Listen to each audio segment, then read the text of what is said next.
les caractères chinois, on retrouve le yin. Donc, il va représenter tout le côté sombre, froid. On peut dire que ça va représenter la lune. Ok, moi je savais que le yin c'était le bien, non? Non, il n'y a pas de concept ni de bien ni de mal. Les deux, ce sont deux forces complémentaires. Je fais beaucoup de recherches depuis que je suis en Côte d'Ivoire pour adapter en fait ma pratique des plantes, en tout cas sur des plantes endémiques de Côte d'Ivoire. Je crois qu'il est important aussi d'utiliser ce que l'on trouve dans son environnement. Bienvenue dans ce nouvel épisode de Mindful Moment, votre rendez-vous bien-être, introspection et exploration des solutions pour prendre soin de votre santé mentale. Aujourd'hui, nous allons plonger dans une approche millénaire, la médecine traditionnelle chinoise. Souvent associée à l'acupuncture et aux plantes médicinales, elle est en réalité bien plus que cela. Elle propose une lecture du corps et de l'esprit dans laquelle les émotions ne sont pas séparées du corps, mais en font partie intégrante. Dans cet épisode, on va explorer comment cette vision orientale peut nous aider à mieux comprendre nos émotions, à retrouver un équilibre intérieur et à accompagner les souffrances invisibles comme l'anxiété ou le surmenage. Installez-vous très confortablement. Je suis avec Lana Velasque, experte en médecine chinoise. Bonjour Lana. Bonjour Yana. Comment ça va? Ça va très bien, merci. Ça va super. Alors, est-ce que déjà tu peux nous expliquer qu'est-ce que la médecine traditionnelle chinoise? Alors, la médecine traditionnelle chinoise déjà est une science qui est quand même millénaire. Enfin, on la date de plus de 5000 ans aujourd'hui. Donc, il y a quand même une inspiration qui proviendrait du confucianisme ainsi que des principes philosophiques taoïstes. On peut l'appeler aussi la médecine du Tao. La médecine chinoise, elle est basée en fait vraiment sur l'étude du vivant. C'est vraiment une harmonie entre le corps, l'être humain et son environnement, en réalité. On retrouve déjà les 5 piliers de la médecine chinoise aujourd'hui. On va parler de l'acupuncture, hémoxybustion que tout le monde connaît, du massage Tuina. On a également la phytothérapie, la diététique chinoise et on retrouve aussi le Qigong. Elle se compose aussi de 4 principes, c'est-à-dire qu'on a l'acupuncture, enfin, ce qu'on appelle le qi, l'énergie vitale, le souffle de vie. On a Vraiment le qi, oui, c'est vraiment le principe fondamental de la médecine chinoise, c'est ça? Et c'est autour de ça. il y a Ok. encore quatre aspects. C'est-à-dire que dans la médecine chinoise, on va retrouver ces 4 principes de traitement qui vont être le qi, ce qu'on appelle les xiangfu, les organes, les liquides, le sang. On a les méridiens, ce sont ces routes un peu invisibles que l'on retrouve dans le corps où l'énergie circule, où le qi circule. Donc, on a ces principes fondamentaux déjà de la médecine chinoise. Maintenant, il faut savoir que la médecine chinoise a été basée, et ça, on pense que ça date de plus de 5000 ans, sur le concept du yin et du yang, que tout le monde compte. Et ça, c'est important. Les 5 éléments et le yin et le yang. Maintenant, dans les caractères chinois, on retrouve le yin. Ça veut dire, en réalité, en chinois, c'est le versant de la colline qui n'est pas ensoleillé. Donc, il va représenter tout le côté sombre, froid. On peut dire que ça va représenter la lune, par exemple. Ok, moi je savais que le yin c'était le bien, non? Non, il n'y a Ah. pas de concept ni de bien ni de mal. Les deux, ce sont deux forces complémentaires qui s'attirent l'une et l'autre. Elles ne peuvent pas vivre l'une sans l'autre. Et on retrouve en fait ce principe de froid, par exemple. La lune, c'est le côté yin. La terre, la femme, la féminité, tout ça, ça va être le côté yin. Et si on doit l'apporter dans le corps, bah, si le corps devient froid, par exemple, c'est un excès de yin. Si on retrouve par exemple une hypotension ou une hypoactivité organique, on va être dans du yin. Tout ça, ça va donner des marqueurs de cette énergie. Maintenant, le yang, enfin les diagrammes qui représentaient la face ensoleillée donc de la colline, donc était le versant yang qui va être représenté par le soleil, par la lumière, par la chaleur, contrairement à son opposé. Dans le corps, elle va représenter par exemple les excès inflammatoires. Lorsqu'on se retrouve avec une inflammation, avec de la fièvre, tout ça, ça va être une manifestation du yang. Donc ces principes fondamentaux sont très importants. Alors c'est vrai que même si la médecine chinoise, on a l'impression un petit peu que les termes sont naïfs, il y a pourtant une connaissance médicale derrière et une pratique qui est quand même très technique malgré tout. Et on va retrouver ces principes vraiment tout au long de, de l'expérience de la médecine et c'est assez magnifique. D'accord. Et comment toi, tu te retrouves à faire de la médecine chinoise? Comment tu t'es retrouvée là-dedans? Alors déjà, j'ai ma mère, enfin du côté maternel, qui a grandi au Vietnam, qui est née au Vietnam, donc on a grandi et baigné un petit peu dans cette culture, taoïste et asiatique. Mais ce qui m'a surtout fascinée, c'est quand je me suis rendu compte finalement que la santé, c'est pas un état figé. La santé, c'est une mécanique, en réalité, c'est un processus dynamique. Et dans le livre qu'on appelle le Neijing, qui est un livre ancestral de la médecine chinoise qui date de plus de 2000 ans, on retrouve cette citation que j'aime beaucoup, enfin cet écrit, qui dit: «Le vivant est mouvement», tout simplement. Et la maladie, c'est la rupture en fait dans l'harmonie. C'est pas un, c'est pas un fait isolé, la maladie. Donc c'est que vraiment on représente un écosystème. Et surtout, ce qui m'a fascinée, c'est qu'il y a quand même un concept qui dit que le corps, l'esprit, les émotions, l'environnement forment un système à part entière. Il n'y a pas de frontière entre chacun d'eux. On prend vraiment le corps dans son entièreté. Et ça, ça a fait un concept qui a vraiment résonné en moi, que j'ai épousé clairement. D'accord. Et justement, est-ce que tu peux nous expliquer comment les émotions sont liées aux organes dans la médecine chinoise et pourquoi? Alors c'est vrai que ça fait partie du deuxième principe fondamental après le yin et le yang, c'est qu'on parle des éléments, des émotions et des organes. Alors c'est lié, c'est-à-dire que chaque organe, chaque élément de notre corps, alors on va prendre un exemple, c'est ce qu'on appelle le cycle Qigong, c'est le cycle d'engendrement et le cycle de destruction. C'est vraiment ce cycle qui est représenté, c'est vraiment une des bases très importantes de la médecine chinoise. Et on retrouve par exemple le foie, qui est l'élément bois. Donc l'élément bois engendre le feu. On sait que le bois produit du feu. Le feu va engendrer la terre. On sait que la terre devient fertile. La terre va engendrer le métal. On sait que les minéraux et le métal sortent de la terre. Ok. Le métal se liquéfie, donc il engendre l'eau et l'eau engendre et nourrit le bois. On est d'accord? Donc quand on suit, bois, c'est le foie. Le feu, ça va être représenté par le cœur. Okay. Rate, estomac, ça va être la terre. Les reins sont représentés par l'eau.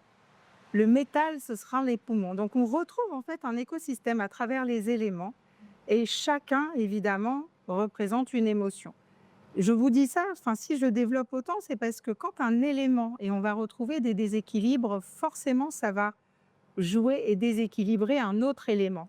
Si, par exemple, la terre est insuffisante et que la rate commence à être faible, bah, le bois va prendre davantage de place. Et si le bois commence à être puissant, il enflamme et il embrase le cœur. Et on va se retrouver justement avec ces émotions qui sont relatives à chaque organe, qui seront complètement décuplées ou déséquilibrées.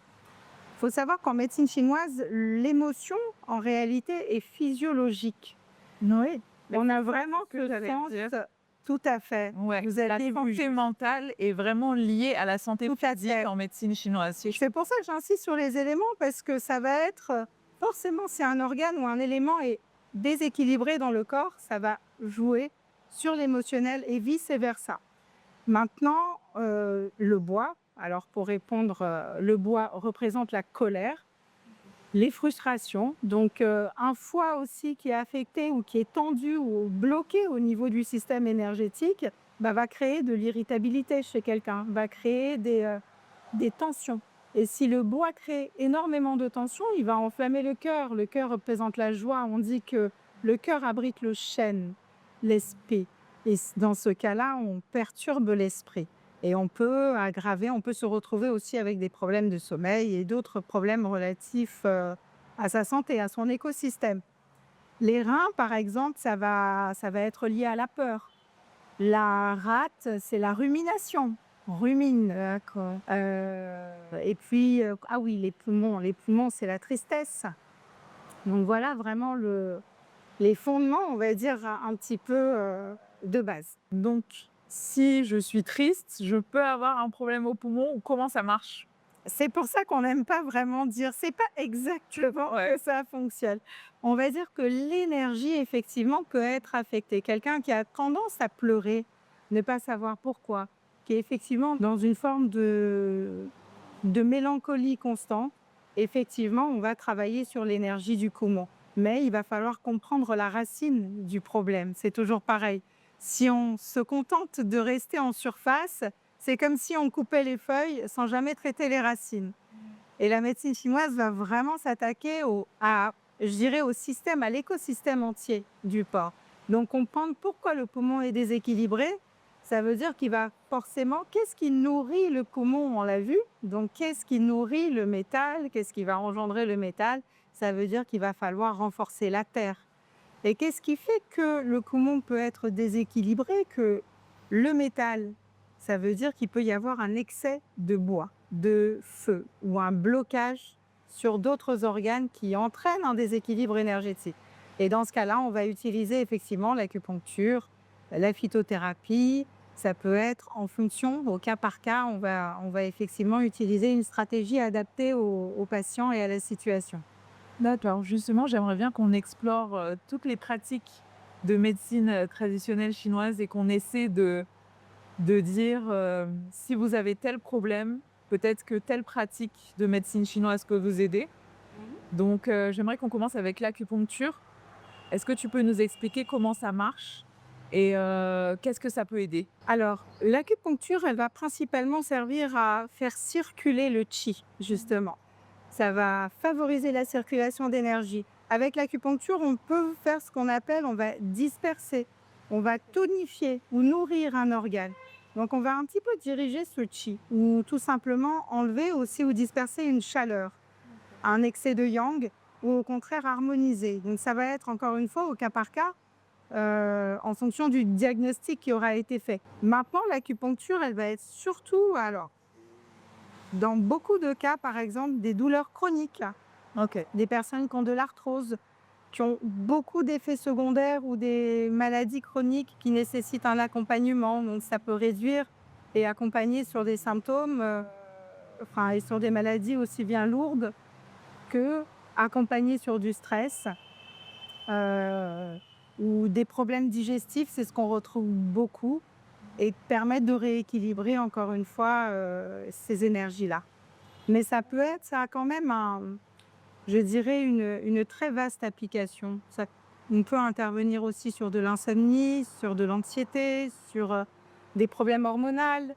Ah oui, donc quand même ça aide sur beaucoup de plans, quoi. Bien sûr, certaines femmes qui ont, par exemple, des règles douloureuses, ou des problèmes de fertilité. Donc, on va forcément essayer de trouver la source. Et comment ça marche en fait? Par exemple, comment ça va aider mes problèmes hormonaux? Ça, c'est une très bonne question. Déjà, il faut définir d'où viennent les problèmes hormonaux. Est-ce que ce sont, par exemple, des règles qui sont irrégulières? Est-ce que ce sont des règles douloureuses? Est-ce que c'est la thyroïde, le système endocrinien qui est... Donc, toujours, de toute façon, on va procéder en quelque sorte à une enquête, à un diagnostic. Et encore une fois, c'est vraiment au cas par cas. Il y a toujours une source. Même une migraine, quelqu'un qui souffre de maux de tête, il y a, je dirais, une dizaine de façons différentes d'aborder la migraine. Ça peut être aussi bien avoir une cause même digestive, aussi bien qu'une cause au niveau du foie ou physiologique. Donc, c'est vraiment encore une fois au cas par cas qu'il faut étudier. Ok. Et en deuxième, la moxibustion. Alors, la moxibustion, déjà, ça, c'est un truc qui me fascinait parce que ce sont des bâtons d'armoise. Donc, ce sont des plantes qui sont séchées entre 3 ans et 5 ans Waouh. L'armoise, c'est ce qu'on retrouve ici, c'est pour le palu, OK, oui, l'artémisia. l'artémisia, oui. Voilà, donc ça reste une plante qui est ancestrale. Alors pourquoi? On m'a déjà demandé pourquoi c'est cette plante et pas une autre. Bah, pour la simple et bonne raison que c'est une plante qui a été choisie il y a déjà des centaines, même milliers d'années, enfin quelques milliers d'années, parce qu'elle a un taux de combustion. Elle va brûler à 600 degrés de manière stable. Déjà, en plus, dans les croyances traditionnelles, il y avait ce côté protecteur. euh, et de la maison. Les Amérindiens l'utilisaient un petit peu comme la sauge et utilisée dans certaines maisons.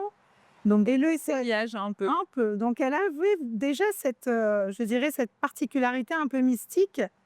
Et le fait d'appliquer en fait du moxa sur certains points d'acupuncture, ça va par exemple faire circuler, stimuler la circulation du sang, donc de l'énergie. Ça va détendre aussi, avoir un effet relaxant sur les fascias, sur les muscles. On va pouvoir aussi améliorer et soulager aussi en complément certaines douleurs articulaires. Donc ça s'applique vraiment encore une fois au cas par cas. Ou par exemple quelqu'un on va utiliser le moxa pour quelqu'un qui a par exemple de la rétention d'eau, qui a beaucoup d'eau dans le corps.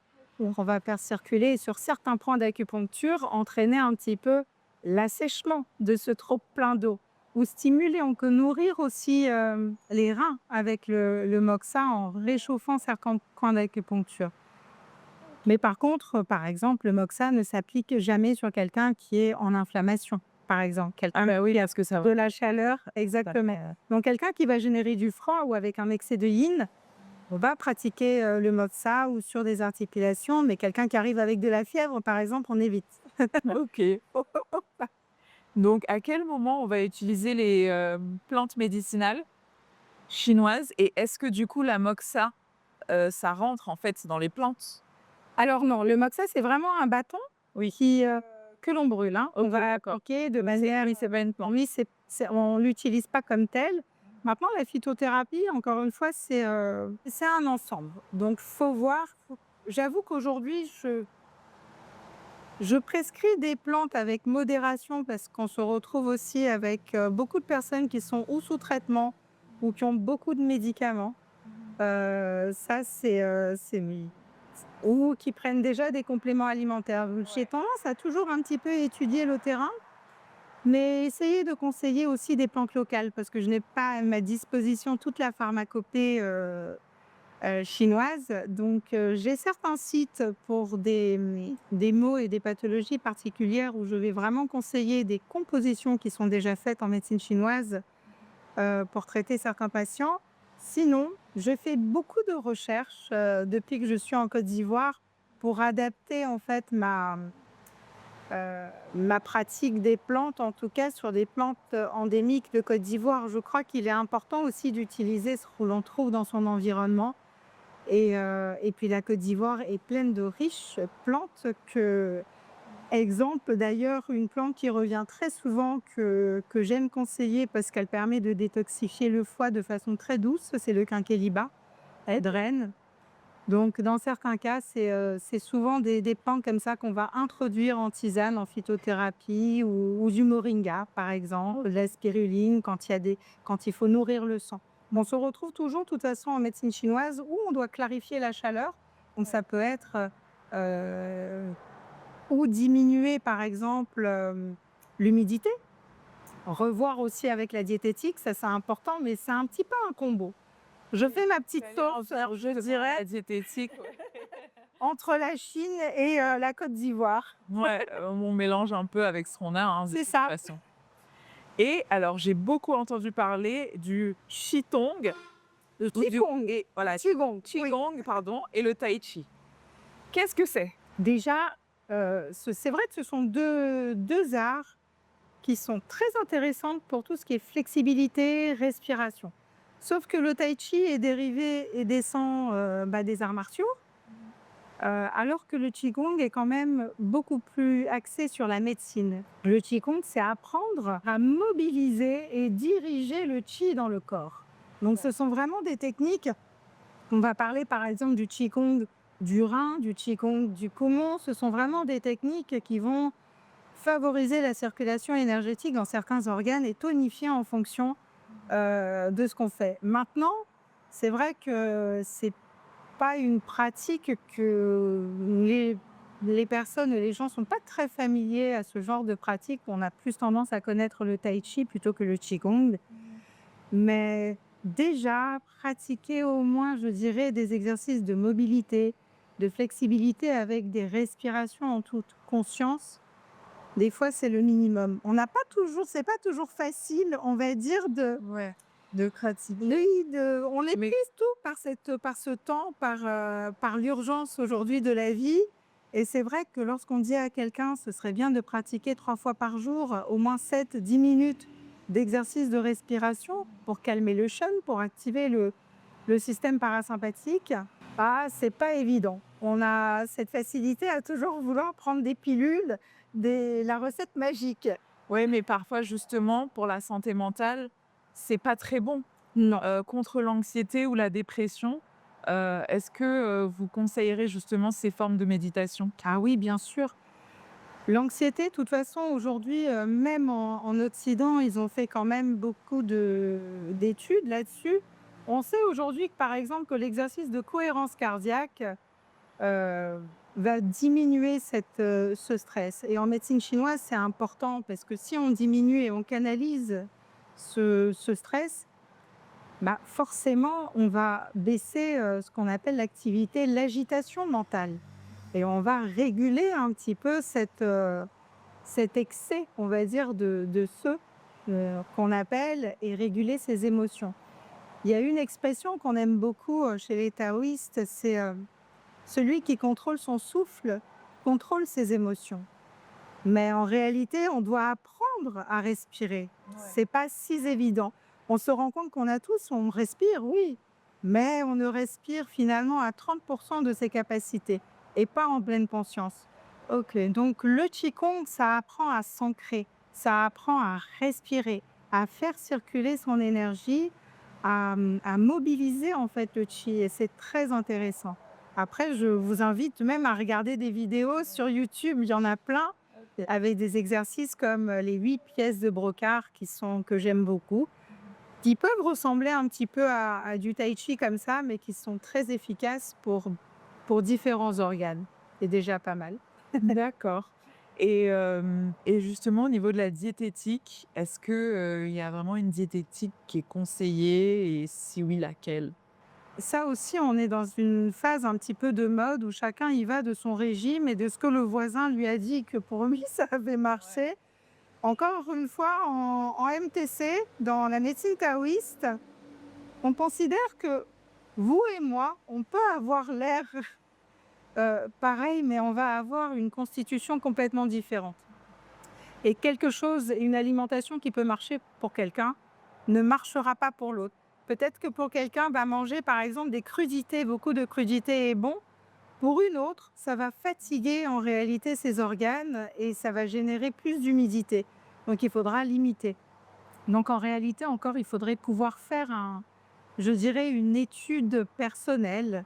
Quel est le test qu'on fait pour savoir ça? Alors, il existe sur certains sites, je pourrais vous en communiquer un, des petits tests pour voir un petit peu, ce sont des tests de constitution, pour savoir un petit peu si on est d'une constitution yang, yin ou neutre, pour permettre un petit peu d'adapter son alimentation à partir d'un questionnaire. C'est toujours intéressant. On vous Maintenant, mettra le site en commentaire. Maintenant, si on veut aller plus loin, c'est vrai que lorsqu'on commence à développer des symptômes, que ce soit une chaleur ou même ce qui peut être des acidités gastriques, des brûlures d'estomac, des ballonnements à répétition, ça reste des symptômes. Même si on n'y prend pas garde, je veux dire, un jour, il faut bien se rendre compte qu'on a passé X années sans rien ressentir et un jour, ça vient d'arriver. Donc en médecine chinoise, on dit quand même qu'il faut être capable aussi d'accepter le changement, d'être prêt à changer son alimentation, réadapter son hygiène de vie et adapter de facto la diététique. Par exemple, si on veut stimuler le foie, effectivement, on va manger un peu plus de choses vertes, de légumes verts, mais aussi acides, un peu aigres. D'ailleurs, il est connu, on entend souvent des personnes qui disent le citron, ça détoxifie le foie. A contrario, trop de citron, enfin, Ça va et provoquer peut-être une, trop de chaleur. Alors, on ne oui, sait une pas, moi, je ne inflammation. suis pas dans votre corps, mais peut-être qu'il y a déjà une chaleur résiduelle du foie qui en peine et vous lui demandez en fait tous les jours de détoxifier et de créer plus de chaleur à l'intérieur ou vous risquez de créer plus d'humidité en fonction de certains choix alimentaires. Donc, des fois, c'est quand même bien pour ça d'avoir un diagnostic et d'avoir des conseils éclairés, en fait. D'accord. Maintenant, j'aimerais qu'on passe à un tout autre sujet. Tu exerces à Maison Vita, Oui. à Abidjan. Exact. Comment tu reçois tes patients? Comment ça se passe la première consultation? Alors, déjà, bon, en fonction, effectivement, peu importe ce qui amène, il faut savoir que dans le diagnostic de la médecine chinoise, la consultation commence dès que vous rentrez dans le cabinet. Ce sera, par exemple, votre voix, votre attitude, la façon dont vous bougez, ça a déjà commencé à ce moment-là. Ensuite, évidemment, vous allez passer sur la phase où vous allez m'expliquer pourquoi votre venue. Est-ce qu'il y a des symptômes, des inflammations? Est-ce que on va déjà observer un petit peu aussi la sphère émotionnelle pendant tout ça? Ça peut être même le débit de la voix, la façon dont tous les détails, les yeux, tout compte. Ensuite, il y a ce qu'on appelle l'observation du pouls. Alors, le pouls en médecine chinoise, c'est assez complexe. C'est vraiment un art qui est très complet parce qu'on va l'utiliser sur différents niveaux. Le pouls va donner des informations sur les organes, sur la façon dont circule le qi dans le corps. Donc, on peut arriver à déterminer déjà à travers le pouls s'il y a des organes qui sont plus faibles ou Et d'autres. la manière dont le pouls va battre, s'il est trop lent ou s'il est trop rapide? Pas que, ça c'est encore, ça non, pas que. Effectivement, un excès trop rapide, trop lent, ça fait partie aussi de certains indices. Mais la manière, on a énormément de façons de qualifier le pouls, que ce soit rond, en corde, que ce soit profond. Est-ce que je dois aller le chercher profondément, en surface? Et chaque point, en fait, sur 3, des points vont me donner en fait des informations aussi bien sur le foie et les entrailles, les angles-feu. Donc ça va déjà me dégrossir un petit peu entre ce que vous avez dit, ce que je ressens du pouls et enfin la langue qui est vraiment la porte aussi d'entrée de ce qui se passe à l'intérieur de vous. Donc déjà sur la langue, on va pouvoir aussi identifier un manque de circulation. Par exemple, si elle tire sur le violet, ça peut être des problèmes de circulation. Si elle a des coupures sur le centre, sur les côtés, si elle a un enduit, si c'est jaune, si c'est blanc, enfin tout ça aussi va donner d'autres renseignements au niveau de l'humidité, de la sécheresse, de l'inflammation. Donc c'est vraiment un global. À partir de là, j'ai mon diagnostic. Est-ce que c'est un vide? Est-ce que c'est un excès? Vide de yin, vide de yang? Est-ce qu'il y a une stagnation énergétique, un blocage? Est-ce que ça vient du foie? Donc à partir de là, j'ai ma stratégie, je monte ma stratégie et on va passer par l'acupuncture, le moxa si nécessaire, des conseils en diététique et en phytothérapie, toujours pareil si c'est nécessaire. Et puis bon, je vous épargne en général le qigong parce que personne n'a le temps. Mais pourquoi pas l'enseigner? Pourquoi pas? Ah, je serais ravie d'ailleurs, j'aimerais beaucoup. Mais bon, il faut. Vous savez, le tai chi, c'est vrai que c'est très chorégraphié en fait. C'est une chorégraphie, c'est une méditation, on se détend, c'est sympa. Le qigong, ça demande quand même beaucoup d'efforts, hein, beaucoup d'efforts personnels et de pratique. Est-ce que vous avez peut-être une petite anecdote, enfin, est-ce que tu as pardon, une petite anecdote, à donner d'une patiente que tu as aidée, d'un patient que tu as aidé? Alors, je peux donner un exemple d'un goitre. Une dame qui avait un problème, enfin sa thyroïde avait gonflé et on arrive à la réguler relativement bien en quelques séances. Maintenant, faut pas oublier que ce n'est pas forcément une médecine où on va guérir, ça ne remplace pas la médecine d'urgence que l'on connaît aujourd'hui, mais ça peut être une médecine très intéressante pour accompagner au quotidien, pour faire un bilan, je dirais. Mais justement, est-ce que tu aurais des limites ou des précautions à donner sur la médecine chinoise? C'est-à-dire, ne faites pas trop ça ou est-ce que bon, ça peut pas tout guérir non plus? Non, on ne peut pas, je veux dire, ça a ses limites, et bien sûr, mais par contre, c'est une excellente médecine préventive. Faut pas oublier, en Asie, un bon acupuncteur garde ses patients en bonne santé. Le but, c'est que vous soyez en bonne santé en rééquilibrant et en travaillant un petit peu avec son environnement. Par exemple, en Côte d'Ivoire, on a 2 saisons, hein, contrairement c'est beaucoup d'humidité pendant une partie de la saison, donc il va générer des maux particuliers. Donc réadapter l'alimentation en fonction de la saison des pluies, drainer l'humidité, apporter de la chaleur et au contraire, en saison sèche, rééquilibrer ce trop-plein de chaleur. Donc finalement, l'acupuncteur vous accompagne à, je dirais, à mieux vivre tout au long de l'année. Donc il est courant d'aller voir un acupuncteur, en tout cas en Asie, pour faire le point, pour faire un check-up et voir si tout va bien. Normalement, on ne va pas le voir parce qu'on est assez élevé au point de non-retour. Sinon, on se transforme un petit peu en aide, je dirais en soupape, en béquille pour vous accompagner dans certaines pathologies. Mais voilà. D'accord. Ben, je pense qu'on a dit pas mal de choses. Merci beaucoup, Lana. Merci à vous. J'aimerais beaucoup faire peut-être un deuxième épisode sur seulement l'acupuncture ou on verra. Parce que Avec c'était plaisir. vraiment très intéressant. Avec plaisir. Merci beaucoup. J'espère que ça aura, en tout cas, ça vous aura donné quelques éléments pratiques et que vous viendrez nombreux essayer cette Moi, je vais venir avancée. déjà.